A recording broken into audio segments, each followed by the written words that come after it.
2 महीने मायके रहूंगी। दिनेश और अनीता का एक खुशहाल परिवार था। उनके घर में वैसे तो कोई दिक्कत नहीं थी, पर उनकी बहू को अपने ससुराल रहने से ज्यादा मायके रहना अच्छा लगता था।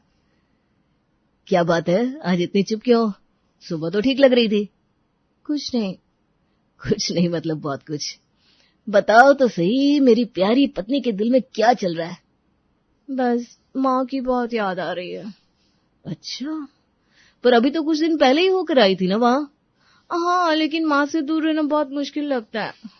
उनके बिना मन ही नहीं लगता।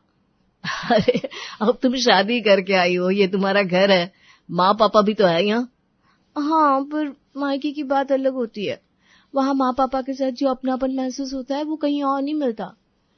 देखो रानी, मैं समझ सकता हूँ कि तुम्हें उनकी याद आती होगी, पर हर हफ्ते मायके जाना तो सही नहीं है। यहाँ भी तो अब तुम्हारी जिम्मेदारियां हैं। और वहाँ मेरी कोई जिम्मेदारी नहीं। माँ पापा बूढ़े हो रहे हैं, उन्हें भी तो मेरी जरूरत है। मुझे बुरा नहीं लग रहा कि तुम वहां जाना चाहती हो, लेकिन अगर हर बार मायके का ही ख्याल रखोगी तो यहाँ के रिश्ते कैसे निभाए जाएंगे? मैं यहाँ सबको पूरा ख्याल रखती हूँ, फिर जब भी मैं मायके की बात करती हूँ तो तुम्हें ऐसा क्यों लगता है मैं अपनी जिम्मेदारियों से भाग रही हूँ? मुझे ऐसा नहीं लगता, लेकिन तुम्हारा बार बार मायके जाने का मन करता है तो माँ को भी तो बुरा लगता है ना? माँ को बुरा लगता है? वो कहती है जब से शादी हुई है तुम्हें ससुराल से ज्यादा मायके में ही रहना अच्छा लगता है। हाँ, तो उन्हें समझना चाहिए ना कि मैं सिर्फ उनकी बहू ही नहीं, किसी की बेटी भी हूँ। लेकिन रानी, शादी के बाद जिम्मेदारियां बढ़ जाती हैं। तुम्हें पता है, जब भी मैं मायके जाती हूँ मेरी माँ कितनी खुश हो जाती है। रानी देखो, बात को समझो तुम। वो मेरे बिना बहुत अकेली महसूस करती है, और पापा, उन्हें मेरी कितनी जरूरत है पता भी है तुम्हें? रानी, वहां तुम्हारी भाभी है, लेकिन यहाँ भी माँ पापा तुम्हारे सहारे रहते हैं। लेकिन माँ के बिना मैं अधूरी महसूस करती हूँ। अगर मैं कहूँ कि मैं भी तुम्हारे बिना अधूरा महसूस करता हूँ तो? विकास, देखो मैं मजाक नहीं कर रहा हूँ। जब तुम मायके जाती हो तो ये घर भी सूना सूना लगता है। तो क्या मैं कभी मायके ना जाऊं? ऐसा नहीं कह रहा हूं मैं, लेकिन हर 2-3 हफ्ते में जाना सही नहीं लगता। मैं सिर्फ कुछ दिनों के लिए जाना चाहती हूँ। कितने दिनों के लिए? 1 हफ्ते के लिए। 1 हफ्ता? रानी, अब ये कुछ ज्यादा नहीं हो जाएगा? तुम्हें मेरी खुशी से ज्यादा इस बात की चिंता है कि मैं मायके में कितने दिन रहूंगी। तुम्हारी खुशी ही मेरे लिए सबसे जरूरी है। तो जाऊं ना मैं? ठीक है, लेकिन पक्का 1 हफ्ता ही? हाँ पक्का। रानी भावुक होकर विकास को गले लगा लेती है। अपने घर पहुंचती ही उसकी माँ और पिता उसे देखकर हैरान रह जाते हैं, लेकिन कुछ कहते नहीं। अरे रानी, तुम अचानक? हाँ माँ, आपकी बहुत याद आ रही थी तो आ गई। अकेले आई हो या विकास और राज भी आए हैं? नहीं पापा, बस राज आया है। राज दौड़ते हुए अंदर आता है और नाना नानी को देखकर खुशी से उछल पड़ता है। सरोज राज को गोद में उठा लेती है और प्यार से चूमती है। मेरा राजा बेटा आ गया, कितने दिन बाद आए हो, बहुत याद आ रही थी बच्चों। मुझे भी। दीदी ये लो चाय, सफर से आई हो, थक गई होगी। हाँ भाभी, सच में बहुत सुकून मिल रहा है यहाँ आकर। सरोज रानी को प्यार से बैठने का इशारा करती है और उसके सर पर हाथ फेरती है। लेकिन बिना बताए क्यों आई बेटा? सरप्राइज देने के लिए। बेटा फिर भी बता के आती तो सही रहता ना। भला बता के भी कोई सरप्राइज दिया जाता है? सभी हंस पड़ते हैं। घर में खुशी का माहौल बन जाता है। रानी वापस अपने ससुराल चली जाती है, पर रानी का ये मायके का सिलसिला थमता नहीं। कुछ दिनों बाद रानी फिर से बोल पड़ती है। माँ जी, अब से एक बात कहनी थी। हाँ बहू बोलो। मैं कुछ दिनों के लिए मायके जाना चाहती हूँ। फिर से? अभी कुछ हफ्ते पहले ही तो होकर आई हो। हाँ, लेकिन माँ पापा से मिले भी काफी दिन हो गए ना। देखो रानी, तुम्हारा मायका है, लेकिन अब तुम्हारी जिम्मेदारी इस घर में है। बार बार वहां जाना सही नहीं है। पर माँ जी, देखो बेटा, हम तुम्हें मायके जाने से रोकते नहीं, लेकिन हर महीने जाना तो सही बात नहीं है। विकास और हम सबको भी तो तुम्हारी जरूरत है ना। रानी कुछ कहने जाती है, लेकिन अनीता के लहजे को देखकर समझ जाती है कि कोई फायदा नहीं है। रानी मायके जाने की ठान लेती है और वो अपने बेटे राज को एक रट्टा लगवा लेती है। राज, इधर आओ बेटा। क्या हुआ मम्मा? देखो, अगर मैं तुम्हें बहुत सारी चॉकलेट दूं तो तुम मेरी एक बात मानोगे? सच मम्मा? कौन सी बात? जब पापा आए तो उनसे कहना मुझे नानी के घर जाना है। पास जिद पकड़ लेना जब तक पापा हाँ ना बोले। लेकिन मम्मा, दादी ने तो मना किया था। हाँ, लेकिन अगर तुम पापा और दादी से कहोगे तो वो मान जाएंगे और फिर हम नानी के घर मजे करेंगे, ठीक है? और मुझे चॉकलेट भी मिलेगी? हाँ बेटा, बहुत सारी। ठीक है मम्मा, मैं पापा और दादी से कहूंगा। रानी मुस्कुरा देती है और राज खेल में लग जाता है। शाम होते ही जैसे ही विकास घर आता है, राज अपनी जिद का नाटक शुरू कर देता है। राज अपनी दादी और दादा से भी यही जिद करने लगता है। पापा, मुझे नानी के घर जाना है। अरे बेटा, अभी कुछ दिन पहले ही तो गए थे नानी के घर। ना, मुझे अब भी जाना है। अनीता और दिनेश भी बाहर आकर खड़े हो जाते हैं। क्या हुआ राज बेटा? दादी, मुझे नानी के घर जाना है बस। लेकिन बेटा, अभी तो तुम वहीं से आए हो, ऐसा क्या है जो यहाँ नहीं है? वहाँ नानी है, नाना है और बहुत सारी चॉकलेट भी। विकास समझ जाता है कि राज को ये बात सिखाई गई है। वो रानी की ओर देखता है जो चुपचाप खड़ी है। तभी अनीता विकास से कहती है, बेटा मेरा मानना है कि राज को उसकी नानी के घर छोड़ाओ। जब उसका मन भर जाएगा तब आ जाएगा। नहीं माँ, मैं अपने बेटे को अकेले नहीं भेज सकती। तो फिर? अगर राज जाएगा तो मैं भी उसके साथ जाऊंगी। क्यों? हाँ, मैं राज को अकेले नहीं भेज सकती ना, वो छोटा है, अभी उसे मेरी जरूरत है। रानी, तुम फिर से वही कर रही हो। तुम हर बार मायके जाने के बहाने ढूंढती रहती हो। ये कोई बहाना नहीं है विकास, मैं राज के साथ 2 महीने के लिए मायके जा रही हूँ। राज की जिद और रानी के फैसले के आगे सब चुप हो जाते हैं। विकास गहरी सांस लेकर चुप हो जाता है। रानी के जाने के बाद ही राज और उसके घर वालों को बहुत परेशानी आने लगती है। माँ, टिफिन तैयार हुआ कि नहीं? मुझे देर हो रही है। बस बेटा, बना रही हूँ, थोड़ा इंतजार कर लो। माँ, रोज रोज देर हो रही है, ऑफिस में सब नाराज हो जाते हैं। बहू होती तो यह सब दिक्कत नहीं होती, वो टाइम से टिफिन बना देती थी। विकास कुछ नहीं बोलता, बस गहरी सांस लेकर मोबाइल निकाल कर देखता है। तभी ऑफिस से कॉल आता है। हाँ सर, बस निकल रहा हूँ। अनीता जल्दी जल्दी टिफिन पैक करके देती है, लेकिन विकास का चेहरा चिड़चिड़ाहट से भर जाता है। रानी के न रहने के कारण अनीता की तबीयत खराब होने के बावजूद उन्हें घर का काम करना पड़ता है। अरे क्या हुआ? कुछ नहीं, बस सर भारी लग रहा है, बहुत थक गई हूँ। तो तुम आराम क्यों नहीं कर लेती? अगर मैं आराम करूंगी तो घर का काम कौन करेगा? कपड़े धुलने हैं, खाना बनाना है, सब कुछ पड़ा है। रानी होती तो सब संभाल लेती। अब बस पे करो, अपनी मर्जी से गई है वो, अपनी मर्जी से आएगी। हमें तो संभालना पड़ेगा अपने घर का काम। इतने में दरवाजे की घंटी बजती है। अनीता किसी तरह उठकर दरवाजा खोलती है। दूध वाला खड़ा था। अनीता दूध लेती है, तभी राज की पढ़ाई कमजोर होने की शिकायत आती है। हेलो लोकेश जी, हम राज के स्कूल से बोल रहे हैं, हमें आपसे कुछ जरूरी बात करनी थी। हाँ जी, बताइए। राज की पढ़ाई में बहुत गिरावट आ गई है, वो क्लास में ध्यान नहीं दे रहा और उसके टेस्ट में नंबर भी बहुत कम आए हैं। क्या? लेकिन घर पर तो वो पढ़ाई करता है।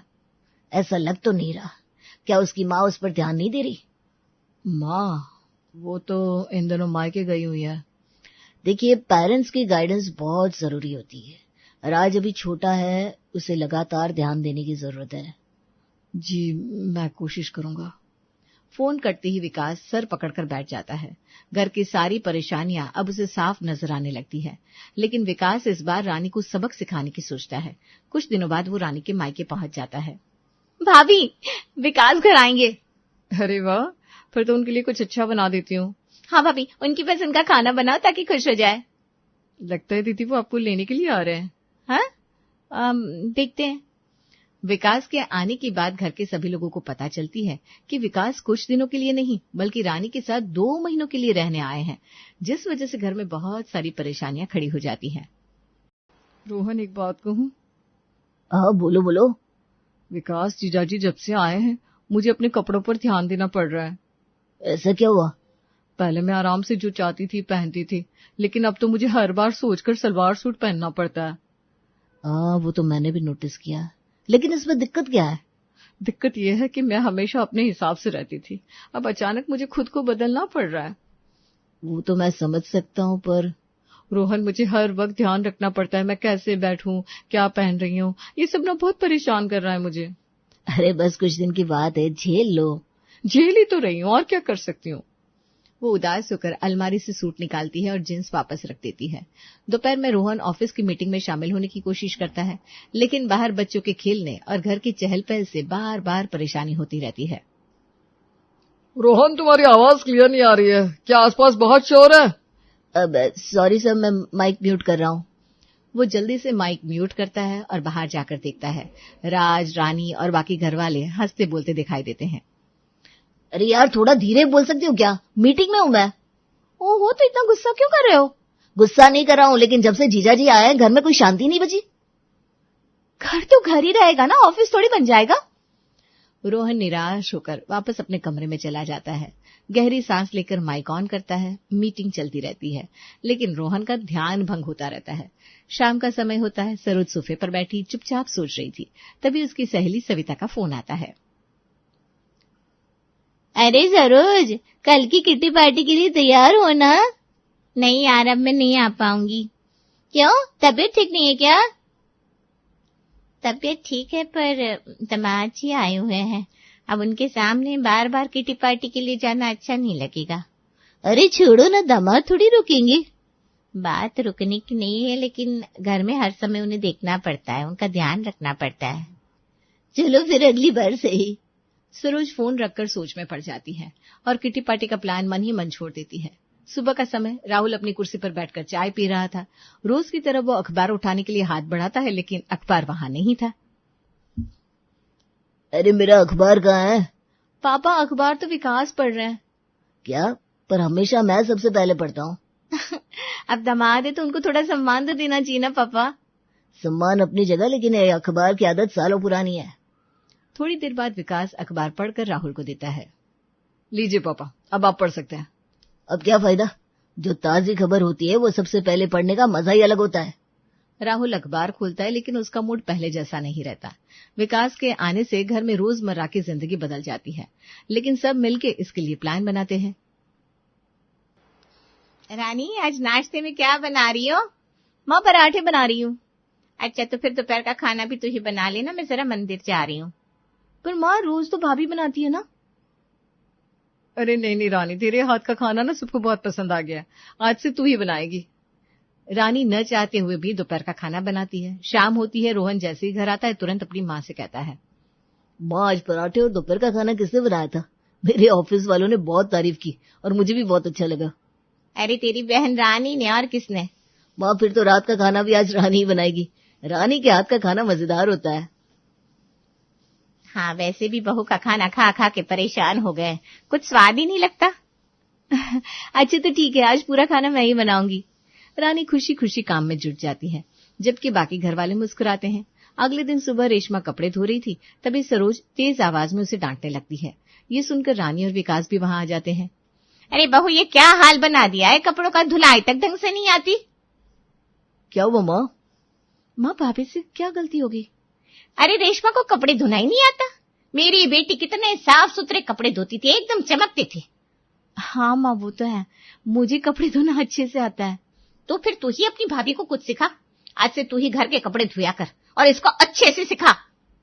ठीक है, हाँ ठीक है ना, मैं सारे कपड़े धो दूंगी। विकास चुपचाप ये सब देख रहा था, जबकि बाकी घर वाले नजरें मिलाकर मुस्कुराते हैं। दिन भर घर के हर सदस्य रानी से थोड़ा थोड़ा काम करवाने लगते हैं। दोपहर का समय रानी किचन में खाना बना रही थी, तभी राहुल आकर कहता है, रानी जरा मेरे जूते पॉलिश कर देना, बाहर जाना है। जी पापा, अभी कर देती हूँ। मुझे चाय पीनी है, जरा बना दोगी? अब हाँ, बनाती हूँ ना। दीदी, मेरे हाथ में ना चोट लग गई है, आज काम वाली भी नहीं आएगी, आज आप बर्तन धो देना। हाँ हाँ, अब हाँ धो दूंगी। शाम होते होते तो रानी बुरी तरह थक चुकी थी। वो सरोज के पास जाकर बैठ जाती है। माँ, इतना काम तो मैं अपने ससुराल में भी नहीं करती जितना यहाँ कर रही हूँ। हाँ बेटा, अपने घर का काम तो करना ही पड़ता है ना। माँ, मुझे लगता है अब मुझे अपने घर वापस चले जाना चाहिए। इतना सुनते ही घर के बाकी सदस्य पास आ जाते हैं। अरे नहीं दीदी, इतनी जल्दी जाने की क्या जरूरत है, कुछ दिन और रुक जाओ ना। हाँ रानी, तेरे बिना घर सूना सूना लगने लगेगा। दामाद जी तो हमारे साथ अच्छे से घुल मिल गया है, ऐसे अचानक जाना ठीक नहीं लगेगा। पापा, अब बहुत दिन हो गए, मुझे सच में वापस जाना चाहिए। अरे बेटा, अब आई हो तो थोड़ा और रुक जाओ, इतनी जल्दी क्या है। माँ, असल में ना वहाँ विकास के माता पिता भी अकेले हो गए होंगे, इसलिए मुझे जाना ही चाहिए। पर दीदी, आप थकी हुई लग रही हो, कुछ दिन और आराम कर लो। नहीं भाभी, असल में वहां भी तो घर के काम है, मुझे अब सच में निकलना होगा।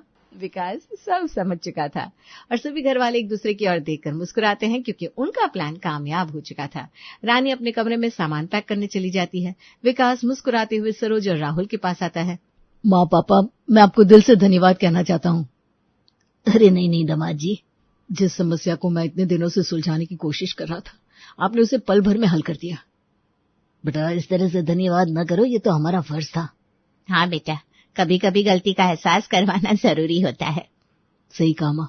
अब मैं रानी और राज को लेकर वापस चलता हूँ, नहीं तो कहीं ये फिर से रुकने का मन ना बना ले। सभी हंस पड़ते हैं। विकास रानी और राज को लेकर अपने घर के लिए निकल जाता है।